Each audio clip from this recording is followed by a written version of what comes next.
Hi, my name is Jinyoung Koh. I'm a fifth year of EPET. I'm glad to have a chance to present my study as some part of my dissertation.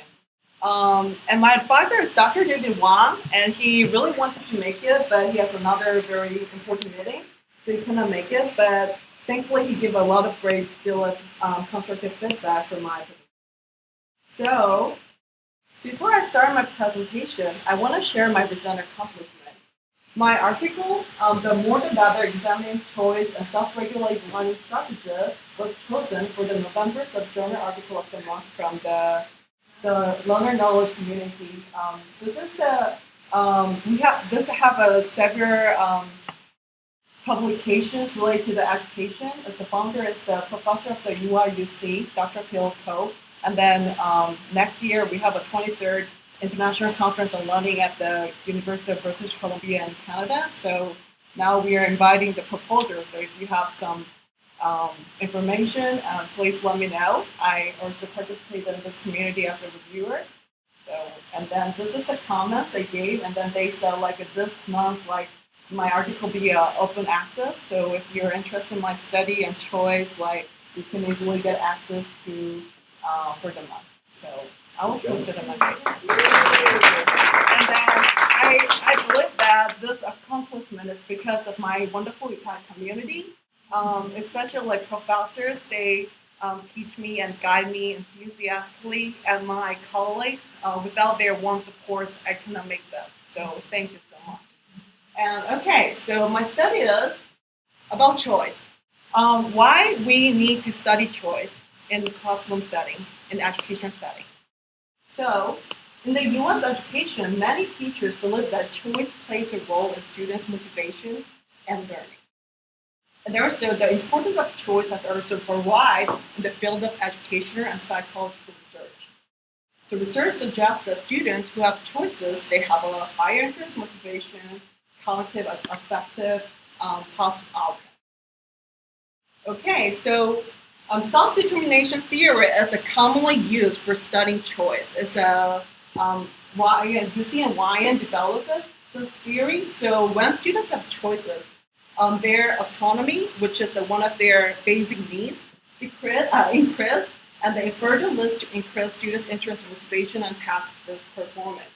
However, recent evidence suggests that no, choice sometimes decrease learning and outcome, motivation, or sometimes there's no effect. So the ASL and the CAS suggest that rather than simply offering choices, considering some contextual factors can be more influential to increase the effects of a choice. So one of the contextual factors is the amount of the choice. Jinyoung and Leffer suggest the choice overload hypothesis. So when we have many choices, students can be very overwhelmed, and then their interest, motivation, and task performance can be decreased. Still, the Jinyoung and Leffer study did not consider the individual factors. Pictures suggest that when we consider the choice effects, individual factors also may influence the relations between the choice and interest, motivation, and task performance. So in my dissertation and in my study here, I talk about the task value and the decision-making strategies which can moderate the relations between choice and interest, motivation, and task. Okay, so this is my research question. Does the number of choice affect students' interest, motivation, and task performance? And second one is, does the task value, especially perceived importance of the task, moderate the effects of students at the number of choice and students' interest, motivation, and task performance? And the third one is that does this decision-making strategy, satisfying and maximizing, moderate the effects of the number of choice and students' motivation? Do you have a question? Okay, so satisfying is choose the option which is acceptable, it's a good enough choice. And the maximizing strategy is choosing the best option, considering every possible cases. So satisfying, people said that maximizing is more they need more cognitive demanding. So some studies suggest that maximizing can also have and this satisfies and can moderate the relations between the choice and interest, motivation, and task performance. So I put it in as an individual factor. So this is my research hypothesis.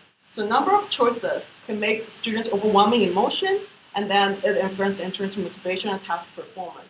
And the task value, I divided the intrinsic task value and the extrinsic task value. So students do this, think that this task is important because they really think that this is good for learning.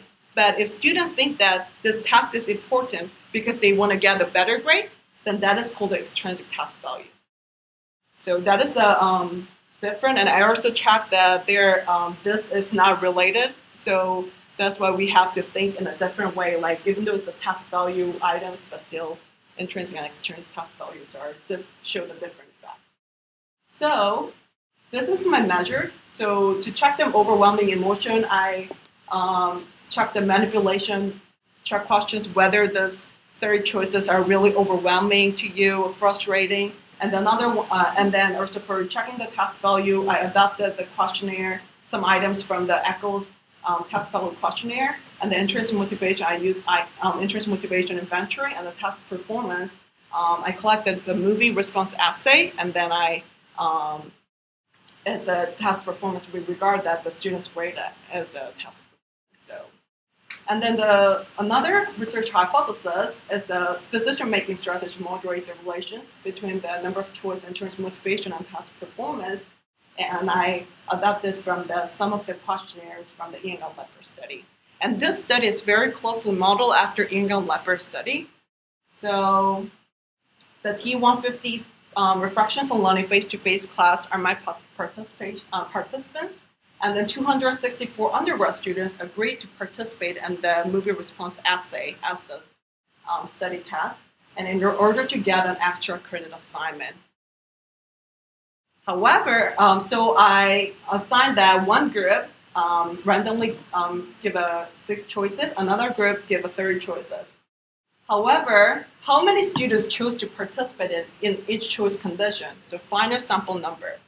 So 62 students, so like it was a 132 students in a 6-choice condition, but it's a 62 students participate in this assignment, and then 54 students out of 132 students participate in this assignment. So the Jinyoung-Koh suggests that task completion can be a measure in the intrinsic motivation because they do it to getting the extra credit. But still, so it's just interest. Like, it's not that they think that the extra credit assignment is not that very extrinsic rewards. But for mine, I think that is a kind of the problematic. So even though still that is only 2 extra credit points, but some of the students can participate in the assignment because of gaining that 2 extra credit points. So in this study, I measure the intrinsic motivation by using intrinsic motivation inventory. So, does the number of choice affect students' intrinsic motivation and task performance?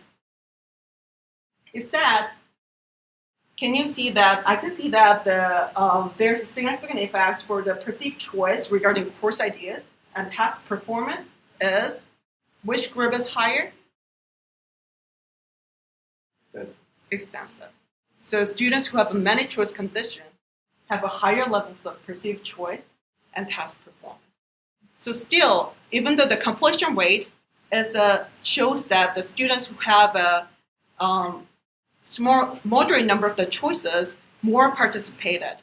But we cannot say that that is a measure in the intrinsic motivation. While I'm checking the intrinsic motivation measure, the extensive choice have a higher levels of intrinsic motivation and then task performance. That's a very interesting results.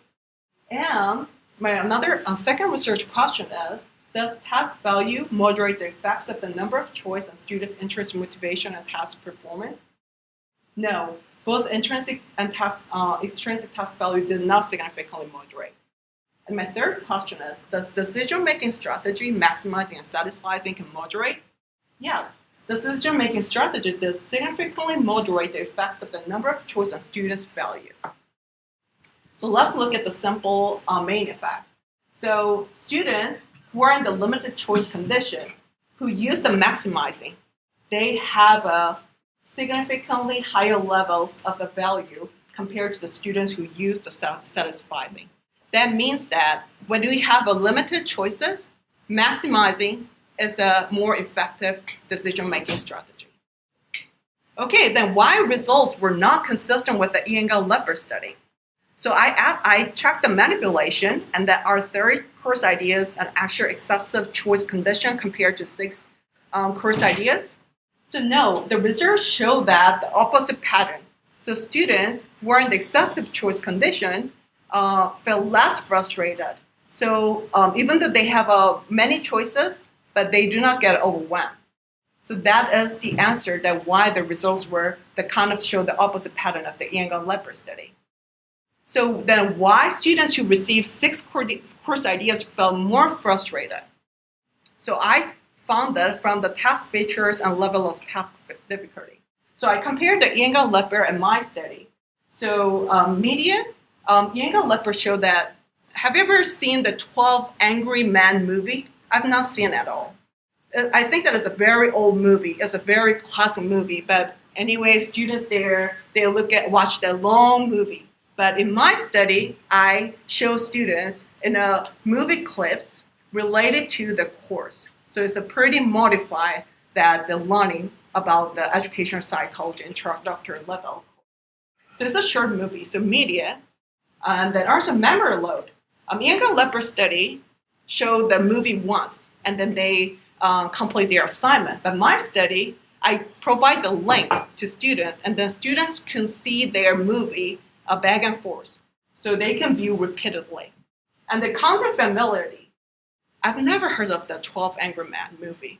So it's unfamiliar content, right? But my movie clips is pretty familiar. It's about Matrix, That Boy Society, so it's a pretty familiar movie. And then task structure, they just watch movies and choose their course ideas and write the movie response essay. But for my study, I provide the very specific description before students begin their assignments, like a 5 short video introduction and then very high structure. So I think that my task is easier than the Jinyoung-Koh study. So that's why it showed the different levels of entrance motivation and task performance. And the why task features and level may be considered for future research and choice. So this is Dr. Carol Ains. Maybe you're familiar with her. I met her at the ARA conference this year. And then she said she has identified 3 dimensions that can influence student motivation to learn. Task dimensions, authority, and the evaluation and recognition dimensions that can influence students' motivation. And also, Epstein has suggested the acronym TARGET. Have you ever heard of the TARGET? What is TARGET? T? Task. Task. So it's also influence students' motivation and task performance. She invented grouping by herself. Grouping, yeah. Yes, and then also, so why this study is important? So I also explored the implication for research. Do not assume that extensive number of choice always decrease motivation and task performance. Also, do not assume that extensive number of choice are necessarily excessive. It might not be overwhelming. And also consider task features and difficulty when exploring the effects of a choice for academic tasks. And please distinguish between the perceived choice regarding course ideas and regarding the task itself. Because when you look at the effects of the number of choice and interest motivation, we can see that there is a significant effect for the perceived choice regarding course ideas, but there is no significant difference for the perceived choice regarding the task itself. So that's why students may perceive that the choice, like whether this task we have autonomy or whether I have many options, they perceive in a different way. And what is the implications for practice? So provide many choices as long as students did not perceive frustrating. and then help students to use the maximizing decision-making strategy when they have a limited number of choice. And consider task feature and difficulty when providing students with choice for academic tests. Thank you. And do you have any questions? How did you score the essays?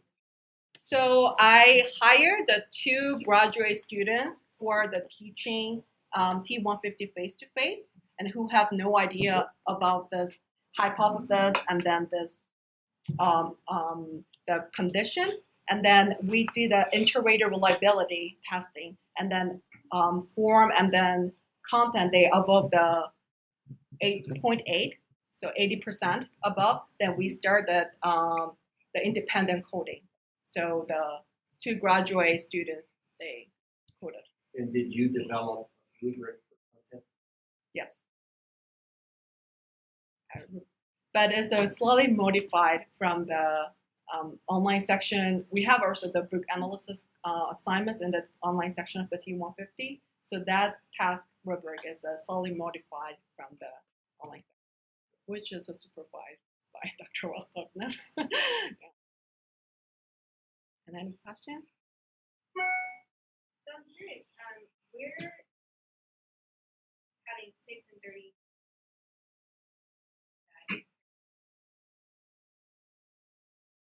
So in a face-to-face T150, they have a course ideas. So instructors should teach like every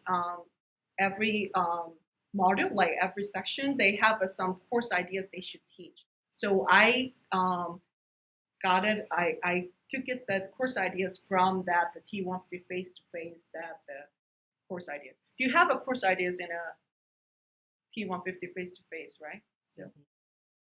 You guys should touch. I think she was talking about the exact How do you decide on 6 and 30?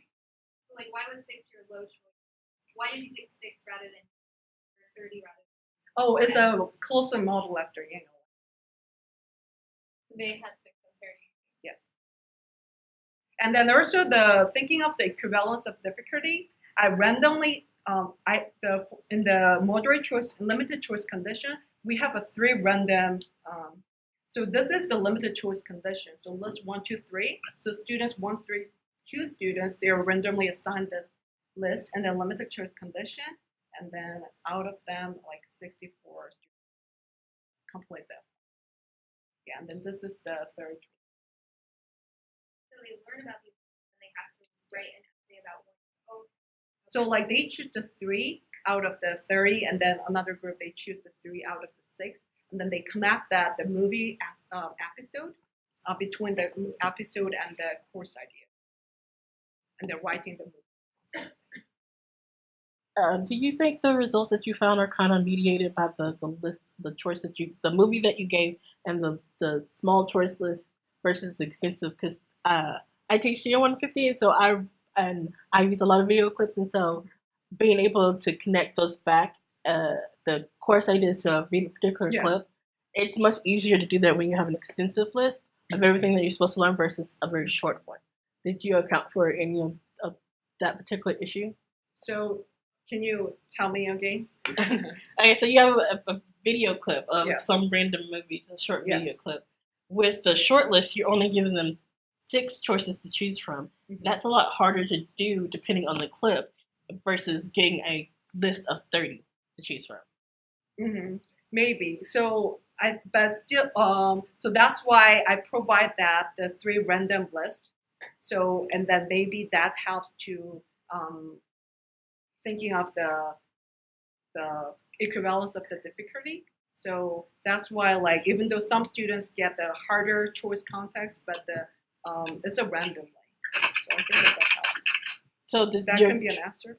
Yeah. Yes. But another question. So the choice of the video clip that you chose, was it based off this particular video is more related to some of the topics of the course ideas? No, it's very random. Very random. Very random.